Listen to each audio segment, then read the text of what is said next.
In 1947, Andy Dufresne, a young, talented banker and vice president of a large Portland bank, is convicted of murdering his wife and her lover, despite pleading innocent of the crime. He is sentenced to 2 back-to-back life sentences without the possibility of parole, and is sent to Shawshank Prison to serve out his time. Andy keeps claiming his innocence, but his cold attitude leads everyone to believe he did it.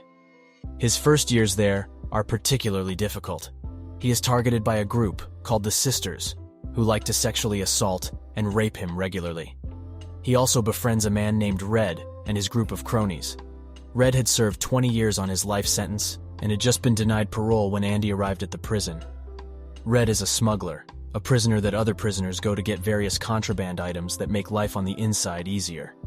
The first thing Andy asks Red to get for him is a rock hammer, a small tool that resembles a miniature pickaxe. Red assumes it's to either tunnel out of prison or to use against an enemy. Andy assures him it's to simply shape and polish little rocks. Andy and Red quickly develop a deep and sincere friendship, and it's not long before they are very close and consider each other dear friends, and eventually, best friends. One day, a job comes down to resurface the roof of the license plate factory, and it's a highly coveted job. Red pulls some strings with the guards and get himself and his friends, including Andy, the job. While working, Andy overhears Captain Hadley, the corrupt and violent captain of the prison guards, complain about paying the taxes on a $35,000 inheritance he just received from his dead brother. Andy approaches the captain and offers to help him legally receive the money without paying a dime in taxes. His only price for the service, which saved Hadley thousands of dollars, is 3 beers apiece for him and his co-workers on the roof. Captain Hadley accepts the offer, and Andy and his friends enjoy the ice-cold beers. This act bore much fruit for Andy. It made him a few friends on the inside and put him in Captain Hadley's good graces. Shortly afterwards, the Sisters assault Andy again, so they put their leader Boggs in solitary confinement. Captain Hadley then beats him up, so badly that he has to be sent to a special medical prison to serve out his remaining time. It also got Andy a meeting with the Warden, who was sizing Andy up. Red isn't quite sure why Andy helped Hadley out, as it could be for any number of reasons, but he secretly thinks it was purely so Andy could feel normal again. Pretty soon, Andy is moved from the prison laundry to the library, a position more befitting a man of his education. He was sent down there to assist the longtime librarian and Shawshank veteran inmate Brooks Hatlin, who is a kind and gentle man and acts as a mentor to Andy and his friends. In truth, though, Andy was really sent there to help the prison guards, and even the warden himself, with their taxes and setting up retirement and savings accounts. Andy uses his new position to improve conditions at the prison, and even is allowed to convert the prison basement into a library. Soon, Brooks is released from prison and sent into the free world. He had served over 50 years in Shawshank and was just plain terrified of the outside world.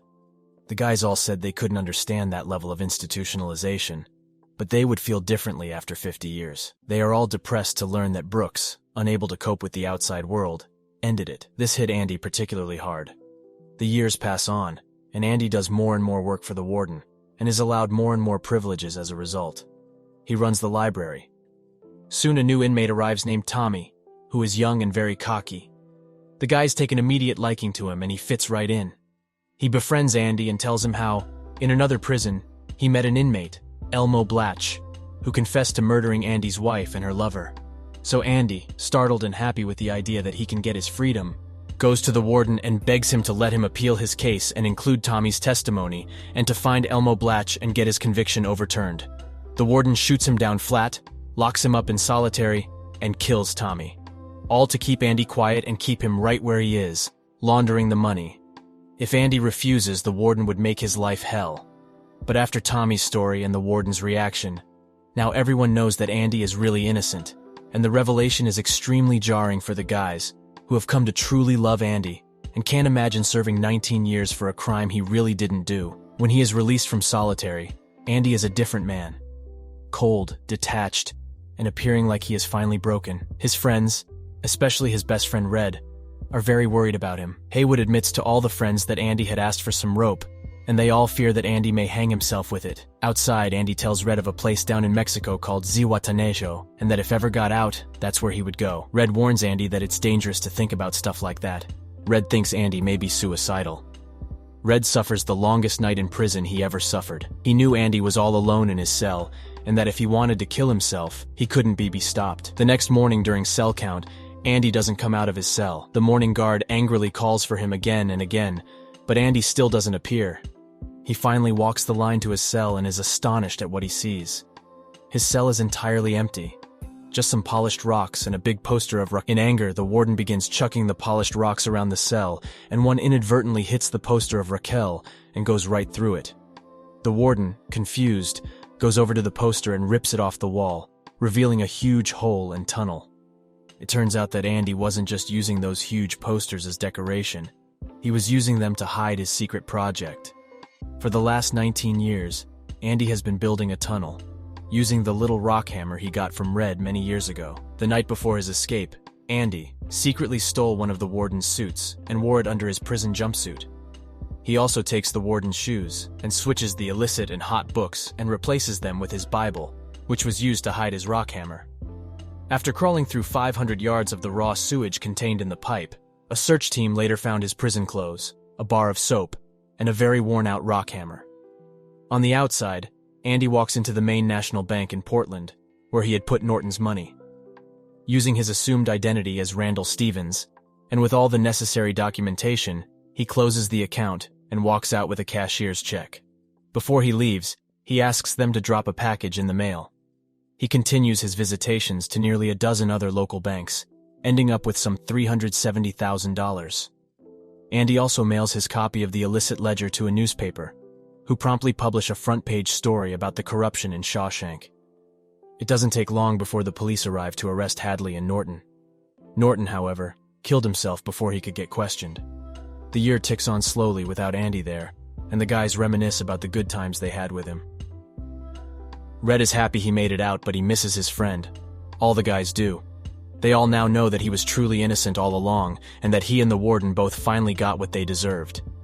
Still, they feel all the lonelier now that Andy is gone. Red is granted parole in 1967 and tries to live the free life but finds it intimidating, the same way Brooks did. At times he contemplates trying to get back into prison, feeling that he has no life outside of prison where he has spent most of his adult life, but he remembers the promise he made to Andy. Red follows Andy's instructions, hitchhiking to Buxton and finding the stone wall Andy described. Just as Andy said, there is a large black stone. Underneath is a small box containing a large sum of cash and instructions to come find him in Zihuatanejo, although he doesn't name the city just in case. He also says he needs somebody who can get things for a project of his. Red suddenly understands all the power of hope and feels exhilarated by the feelings inside of him. After carving a new message in the wooden beam which reads, "Brooks was here, so was Red," Red violates parole and leaves the halfway house. Red takes a bus to Fort Hancock, where he crosses into Mexico. The two friends are finally reunited on a beach of the Pacific coast, just like Andy had been hoping for.